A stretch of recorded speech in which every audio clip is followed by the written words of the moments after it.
All right, so if you have kids listening, just going to tell you, we're going to talk about the sex here for a second. So, bless his heart, he's having a little problem keeping air in the balloon. It's deflating on him, and she's kind of frustrated and wondering exactly what to do with it. This is going to be above my pay grade, so I hope some of you guys are listening can call in and give her some advice. By above your pay grade, is that your way of saying, it's never happened to me? I don't have this problem. Oh, no, it's happened to me. Yeah, it's happened to me. It's not a consistent you problem. embracing it. it. Yeah, come on. Yeah.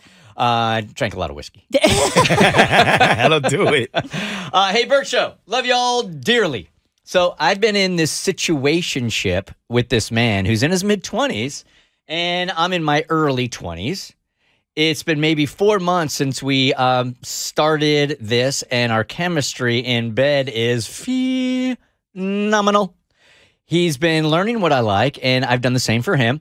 But since we've started this, we have not gone, capital letters, all the way! Exclamation point. 4 exclamation points. Yeah, I don't get it. I need them to be more specific. Well, I'm really? I'm joking. Oh. I'm totally joking. All right, so they're taking care of each other, but just haven't, consummated the whole thing. Every time we get to the actual act in bed, she says, his junior, a.k.a. his male anatomy, always deflates. Huh. Not sure if it's a performance anxiety or what, but I'm starting to get a little frustrated. We have communicated that the final act is important to me. Yeah.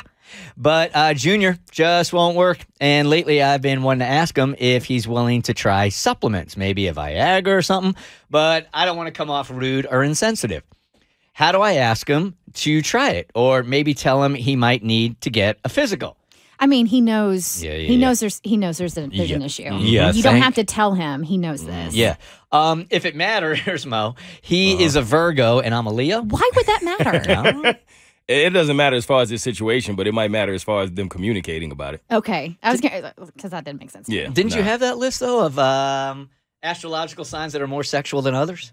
I did, and I don't remember where Leo was though. But I do know typically in astrology where Leo and Virgo is like polar opposites when it comes to relationships. Okay. We've known each other for over a year, so we're comfortable with each other, and we usually meet once every other weekend or when we have time. How long? Over a year? They've known each other for over a year, but they've been in a relationship for 4 months. Okay. And still haven't gone all the way. Mm-hmm. I'd love to hear any input y'all on the Bert Show family can give me. Signed unsatisfied needs. Anybody have any experience in this area? 1-855-BERT Show. I will tell you this. Yeah, it has happened to me before. And it's really an anxious time. Oh, I bet.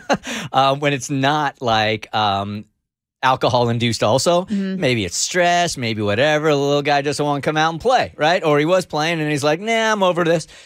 The time between that and the next time is so nerve-wracking. I felt it was like, it's almost like, I don't know, like I'm guessing like a NASCAR driver that gets into an accident. He's probably really nervous to get back in the car again. So it's just very anxious. Like, oh my God, I hope it works a second time. And if it doesn't happen a second time, then you really start to get stressed out about it. And it really starts to build. The only time that it's happened to me was because my mind was in such other places that I just couldn't focus. And with him being a Virgo, I feel like that's very possible because Virgos are always in their head and are notorious for not really being able to get fully into that mode when they are just stressed or have other things going on in life. So there's no easy way to tell them. I mean, ego is there, pride is there, but I do think you should maybe try to figure out what the issue is by asking him as delicately as you can. So like Kristen said, he knows it's an issue. That's for sure. He's embarrassed every single time. He's probably... This is consistent. Like, it's happened every single time. There's no way he doesn't know this is an issue. He's nervous about it. So even when it is happening, he's worried that it's going to go down any minute, right? Again, I've had this happen a couple of times, right? And the second time, you're like, oh God, oh God, oh God. You can't really enjoy it because you're not sure if it's going to work. And then before you know it, you stress yourself out so much, and there goes a little guy. Sure enough, right? Because you're not enjoying it. So I don't know exactly what she can say to him to give him comfort and get him over that anxiety. All right, so what I would suggest for my friend if she was in this position, and what I would try to do if I was in this position, is Not when you're in the throes of passion, not when it happens, not when you've been drinking alcohol, but, you know, at another time, sit him down and be like, hey, this is going to be an uncomfortable conversation. And I'm sorry for that, but we do have to talk about something. And that is, we have great chemistry and the foreplay is phenomenal. But right before we're about to take that next step, something happens. And I know you're aware of it. And I don't want to point it out because I don't want to make you feel bad. They have talked about it when it happens. I'm telling you. She's probably said, it's okay, it's okay. He's probably making excuses. So since this has happened, I don't even want to bring it up that it's happened multiple times. Because this is happening, and I know we want to both take that next step, what can we do to try to get there together as a team? I feel like the best way to like get him out of his head, because most guys are going to pretend like everything is okay in this area and not want to talk about it, is you have to convince him wholeheartedly that you're not judging him. So that, I think that's what will make him comfortable enough to really come out of that. Yeah, and I feel like that's a good point to bring up when you sit down and be like, listen, this is how much I like you, that I want to have this conversation with you. Like, if I didn't like you, I would just bail.